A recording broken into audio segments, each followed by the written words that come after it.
और मैं NHAI के कॉन्ट्रैक्टर को बोलता हूँ कि तुमको पैसा लेके जा रहे हो, बताओ तुमने वो छोटे लोगों के पैसे दिए क्या? ना बोले हम NCLT में गए। मैं NCLT नहीं मानता। जब तक तुमने जिनके ऊपर छोटे छोटे लोगों की 10-10, 20-20 लाख रुपए की लाइबिलिटी तुम नहीं दोगे, मैं तुम्हारे पैसे नहीं देता। कि छोटा आदमी जो होता है वो समुद्र में होता है ना, बड़े मछली छोटे मछली को खाती है, ऐसी कहावत है। यहाँ प्रॉब्लम यही है कि गवर्नमेंट किसी भी पार्टी का हो, स्टेट गवर्नमेंट, सेंट्रल गवर्नमेंट के अलग अलग प्रकार के प्रतिष्ठान, पब्लिक अंडरटेकिंग माल खरीद लेते, पैसे नहीं देते, और ये 3-3, 4-4 महीने नहीं देते। नेम और शेम करिए, कौन सी कंपनी सही वक्त पर पेमेंट नहीं कर रही है, ये कानूनी तौर से करिए, ये एक्ट में एक अमेंडमेंट लाइए। मुझे बताओ शुरू हुए क्या? तुमने मंजूर किए वाला डाटा मुझे मत बताओ, वो जमीन पर शुरू हुए क्या वो बताओ। ये डाटा जोड़ो, इसको अच्छी बातें मुझे बता दोगे, ऐसा नहीं चलेगा। ये क्यों नहीं हुआ ये बताओ। और सब MSME इसमें समाप्त होने के कगार पर, लोग बर्बाद होने के कगार पर खड़े हैं। अब वो प्रॉब्लम कैसा है जिसमें आपका मार्गदर्शन चाहिए। देश की और उद्योगों की स्थिति ऐसी है कि कानून पास करना बड़ा आसान है कि नहीं दिया पेमेंट 3 महीने तो इतना बैज लगाओ, नहीं दिया तो MD को इतने 8 दिन की जेल दे दो, कार्रवाई करें। और उनके भी प्रॉब्लम्स उतने ही तीव्र हैं, और इसलिए ये हमने एक समाधान पोर्टल निकाला। मुझे हमारे सेक्रेटरी कहते थे हमने इतनी अपनी मामला, ये मुझे कुछ मत बताओ।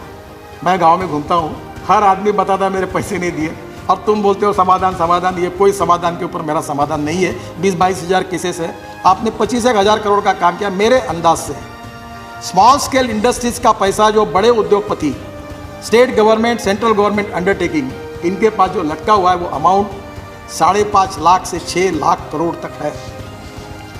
आदरणीय विधि मंत्री, IT मंत्री है, BSNL का लोगों का पैसा देना है, उनकी दिक्कतें बहुत ज़्यादा। मैं उस फाइनेंस मिनिस्टर हूँ, मैं उस कमेटी में हूँ, और मैं NHAI के कॉन्ट्रैक्टर को बोलता हूँ कि तुमको पैसा लेके जा रहे हो, बताओ तुमने वो छोटे लोगों के पैसे दिए क्या? ना बोले हम NCLT में गए। मैं NCLT नहीं मानता। जब तक तुमने जिनके ऊपर छोटे छोटे लोगों की 10-10, 20-20 लाख रुपए की लाइबिलिटी तुम नहीं दोगे, मैं तुम्हारे पैसे नहीं देता। और मैं NHAI के कॉन्ट्रैक्टर को बोलता हूँ कि तुमको पैसा लेके जा रहे हो, बताओ तुमने वो छोटे लोगों के पैसे दिए क्या? ना बोले हम NCLT में गए। मैं NCLT नहीं मानता। जब तक तुमने जिनके ऊपर छोटे छोटे लोगों की 10-10, 20-20 लाख रुपए की लाइबिलिटी तुम नहीं दोगे, मैं तुम्हारे पैसे नहीं देता। और यह ऑर्डर हमने आप बता दिया कि देना नहीं होगा। वो पैसे ले जाके पहले किसको देते हैं? पहले बड़े आदमी को देते हैं। पहले पैसा आता, बैंक ले लेती, और जो साइट पर काम कर रहा है ठोक पीट करके 10-20 लाख अपने जीवन की पूंजी लगाकर, उसको 0 पैसा मिलता। तो यह प्रामाणिकता से ये प्रश्न गंभीर है, और इस पर अभी तक मेरे पास कोई ठीक जवाब नहीं है। ना हमने किए हुए काम से मैं पूर्ण समाधानी हूँ, क्योंकि इसकी दोनों भी बाजू है। पर हम लोग फाइनेंस मंत्री जी के साथ बैठे हैं, और इसके ऊपर कुछ ना कुछ समाधान निकालेंगे। एक बात बिल्कुल आवश्यक है कि MSME के सेक्टर्स के लोगों को अगर यशस्वी करना है, तो उनका पेमेंट मैक्सिमम से मैक्सिमम 3 महीने के अंदर उनको देना ही पड़ेगा। अगर वो पैसा मिलेगा तो ये सेक्टर बहुत आगे जाएगा, अगर पैसा नहीं मिलेगा तो सेक्टर में छोटे छोटे लोग इसमें अड़चन में आएंगे। निश्चित रूप से इस बात का आपने सबने कहा है, हम इसकी गंभीर नोट लेकर हम इसमें ज़रूर काम करेंगे। ये टेक्नोलॉजी सेंटर्स के बारे में भी काफ़ी बड़े प्रमाण पर हमने काम किया है, और इसमें अभी 400 सेंटर्स खोलने के लिए 5,000 करोड़ की प्रोविजन की है ना। मैंने बोला ये कैसी बात है?